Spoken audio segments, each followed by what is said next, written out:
Where state government employees are protesting and are demanding the restoration of the old pension scheme. The cabinet has given its nod to the unified pension scheme. This is a significant development because now there's going to be a short 50% of salary as pension for central government employees.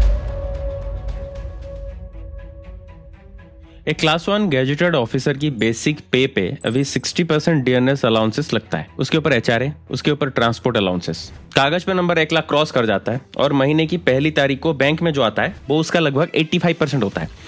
आज मैं वो पूरा gap खोल रहा हूँ रुपए। पर salary इस वीडियो की असली पॉइंट नहीं है। असली पॉइंट वो चीज है जो तुम्हारे पे स्लिप पे लिखा ही नहीं जाता कभी, जिसके लिए तुम्हारा पूरा घर चाहता है कि तुम ये नौकरी लो और जो 2004 में लीगली खत्म हो चुकी है। वो मैं आखिर में खोलूंगा, बीच में छोड़ना मत। मैं अनुराग पंडा, ग्रुप ए गैजेटेड ऑफिसर, अभी सर्विंग हूँ। 3 बार यूपीएससी फेल हुआ, फिर स्टेट पीएससी क्लियर किया, कोल इंडिया भी क्लियर किया। एक बात पहले ही मैं क्लियर कर देता हूँ, मैं कोई अंदर का डॉक्यूमेंट्स आपको नहीं दिखा रहा। पे मैट्रिक्स एक पब्लिक गवर्नमेंट डॉक्यूमेंट है, सरकार ने खुद पब्लिश किया हुआ है। मैं सिर्फ वो पढ़ रहा हूँ, जो आप चाहे तो आप भी पढ़ सकते हो, पर कभी पढ़ा नहीं आपने। अब पहला चैप्टर, नंबर कैसे बनता है। 7th पे कमीशन के बाद सरकारी सैलरी एक मैट्रिक्स पे चलता है। 18 लेवल्स रहता है। ज्यादातर ग्रुप ए ऑफिसर लेवल 10 से शुरू होता है। लेवल 10 का एंट्री जो बेसिक पे होता है 56,100। उसके साथ एक डीएनएस अलाउंसेस होता है जो कि अभी 60% है। ये 1 जनवरी 2026 से लागू है। कैबिनेट ने इसे 18 अप्रैल 2026 को अप्रूव किया था और फाइनेंस मिनिस्ट्री का ऑर्डर 22 अप्रैल को आया। 56,100 का 60% लेके चलो 33,660 रुपीज। अब 2 एचआरए शहर के कैटेगरी पे डिपेंड करता है। एक्स सिटी मतलब metro 30%, Y city 20%, Z city 10%। अब तीसरा ट्रांसपोर्ट अलाउंसेस लेवल 9 और उसके ऊपर 3,600 या 7,200 शहर पे डिपेंड करता है और उस पे भी डीए लगता है। मान लो 3,600 उसके ऊपर अगर डीए लगा लो तो 5,760 रुपीज। चौथा, कुछ डिपार्टमेंट्स का स्पेसिफिक अलाउंसेस होता है, जैसे वो हर जगह अलग अलग होता है, मैं जनरलाइज नहीं कर सकता। अब जोड़ के चलो इसको 56,100 प्लस 33,660, 11,220 और उसके साथ 5,760। अब टोटल आता है आपका 1,06,740 रुपीज। ये वो नंबर है जो तुम्हारे घर वालों को बताया जाता है, बेटा का 1 लाख का पैकेज है। ये नंबर झूठ नहीं है, लेकिन ये अधूरा है क्योंकि अभी तक 1 रुपया भी नहीं कटा आपका कभी। पहला कट आता है आपका पेंशन कंट्रीब्यूशन और ये सबसे बड़ा है। तुम्हारा बेसिक प्लस डीए का 10% सीधा कट जाता है हर महीना बिना एक्सेप्शन। 56,100 प्लस 33,660 मतलब 89,760, उसका 10% 8,976 रुपीज। रुको, इसको दोबारा सुनो। सरकारी नौकरी में पेंशन तुम्हारी अपनी सैलरी से काट ली जाती है, तुम खुद उसको फंड कर रहे हो और ज्यादातर लोगों को यह पता ही नहीं होता जब तक पहली पे स्लिप हाथ में नहीं आती।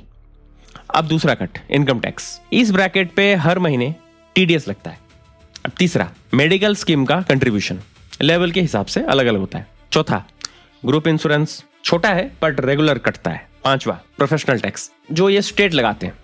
अब सब जोड़ो, ग्रॉस था 1,06,740, पेंशन का 8,976 गया, हाथ में आता है लगभग 85,000 से 90,000 तक। अब इस फर्क को एक और तरीके से देखो, 15,000 से लेके 20,000 का फर्क है हर महीने। अब साल का ले लो, 2 लाख से 2.5 लाख। ये वो रकम है जिसपे लोग घर का ईएमआई डिसाइड करते हैं, शादी का बजट डिसाइड करते हैं। ये बुरा नंबर नहीं है, मैं बिल्कुल नहीं कह रहा, लेकिन एक कम है। इंडिया में ये एक अच्छी सैलरी है, स्टेबल है, हर महीने टाइम पे आती है, कोई ले ऑफ नहीं होता।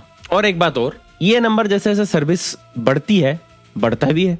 हर साल 3% इंक्रीमेंट भी होता है, हर कुछ साल में आपको प्रमोशन भी मिलता है। मैं सिर्फ इतना कह रहा हूं, जो नंबर तुम्हें बताया गया था और जो नंबर तुम्हारे पास आता है वो एक नहीं होता और तुम अपनी जिंदगी का प्लान पहले वाले नंबर से बना रहे हो। और एक प्रैक्टिकल बात यहीं पे, फिक्स्ड इनकम का मतलब है तुम्हारे रिकरिंग खर्चा भी तुम्हें पता होना चाहिए। हर एक खर्चा, मेरे लिए डाइट एक फिक्स्ड लाइन आइटम है, हर महीने वही। चैप्टर 3, अब वो चीज जो पे स्लिप पे है ही नहीं। तुम्हारा घर में जब कोई कहता है सरकारी नौकरी ले लो, वो सैलरी के लिए नहीं कहता, वो एक शब्द के लिए कहता है, पेंशन, बुढ़ापे की गारंटी, जिंदगी भर का आराम।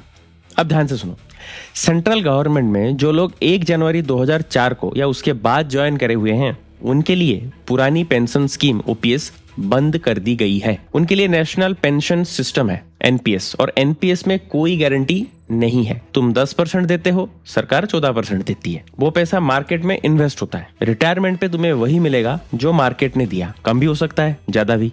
फिर अगस्त 2024 में सरकार एक बीच का रास्ता लाए थे। यूनिफाइड पेंशन स्कीम यूपीएस 1 अप्रैल 2025 से लागू किया जाएगा। इसमें गारंटी है पिछले 12 महीने की एवरेज बेसिक का 50%, पर शर्त है 25 साल की सर्विस होनी चाहिए और मिनिमम गारंटी 10,000 महीना। एम्प्लॉय 10% देता है, सरकार 18.5%। अब इस 25 साल वाली शर्त को ध्यान से देखो, क्योंकि यहाँ एक चीज है जो कोई एस्पिरेंट कैलकुलेट नहीं करता। रिटायरमेंट की उम्र आपकी 60 साल की है, पूरी गारंटी के लिए चाहिए 25 साल की सर्विस, मतलब तुम्हें 35 साल की उम्र तक नौकरी मिल जानी चाहिए। अब हिसाब लगाओ, ग्रेजुएशन आपका 22 साल में होता है, 1 साल सोचा कि क्या करना है, फिर 4 अटेम्प्ट दिए, 5 साल वहीं पे लग गए और तुम 28 के हो गए हो और अभी भी सिलेक्शन नहीं हुआ। 2 और अटेम्प्ट दिए, 30-32। हर एक अटेम्प्ट जो तुम देते हो वो सिर्फ 1 साल नहीं है, वो तुम्हारे पेंशन की क्वालिफाइंग सर्विस का भी 1 साल है। ये बात किसी कोचिंग ब्रोशर में भी नहीं मिलेगा आपको, क्योंकि ब्रोशर अटेम्प्ट्स बेचते हैं, अटेम्प्ट्स की कीमत नहीं बताते। अब यहाँ एक और नंबर है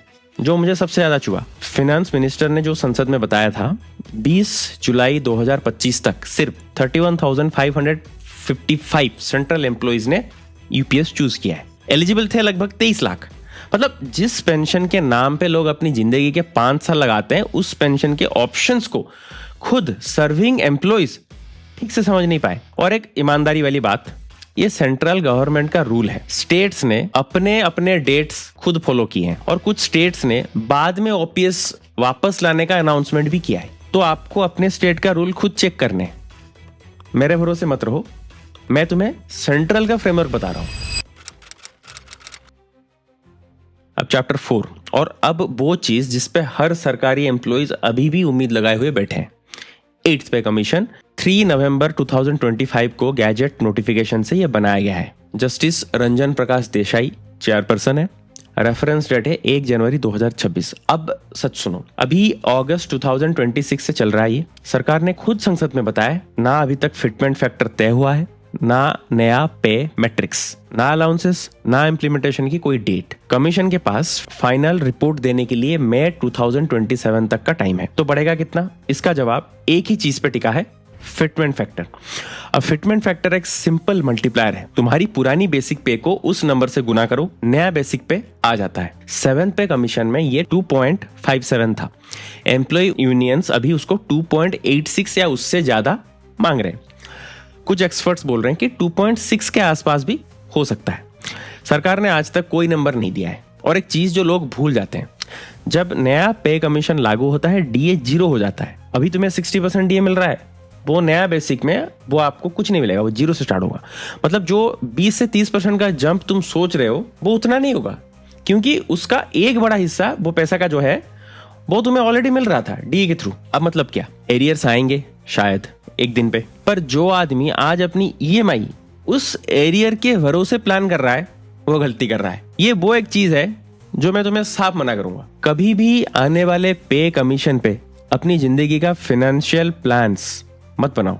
जो आज अकाउंट में आता है सिर्फ उसी पे प्लान बनाओ। तो फाइनल बात, मैं तुम्हें सरकारी नौकरी से रोक नहीं रहा, मैं खुद उसी में हूं, मैंने खुद इसको चूज किया है। 1,06,740 रुपीज ग्रोस, 85,000 नेट पेंशन जो तुम खुद फंड कर रहे हो, और एक पे कमीशन जो अभी तक तय ही नहीं हुआ है। अगर तुम ये नौकरी सिर्फ पैसे के लिए ले रहे हो, तुम्हारा कैलकुलेशन गलत है। तो फिर इसमें अच्छा क्या है? 2 चीजें, और दोनों सैलरी स्लिप पे नहीं लिखा है।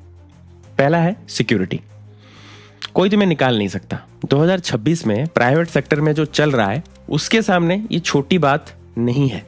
अब दूसरा, प्रेडिक्टेबिलिटी। तुम्हें पता है अगले महीने क्या आएगा, अगले साल क्या आएगा। उस बचे हुए वक्त में तुम कुछ और बना सकते हो, अपनी सेहत का ध्यान रख सकते हो, एक स्किल सीख सकते हो, कुछ अपना। और यही मैंने अपनी सबसे बड़ी गलती की थी। नौकरी लगने के बाद मैंने सोचा अब बस हो गया। 2 साल मैंने वैसे ही जाने दिया।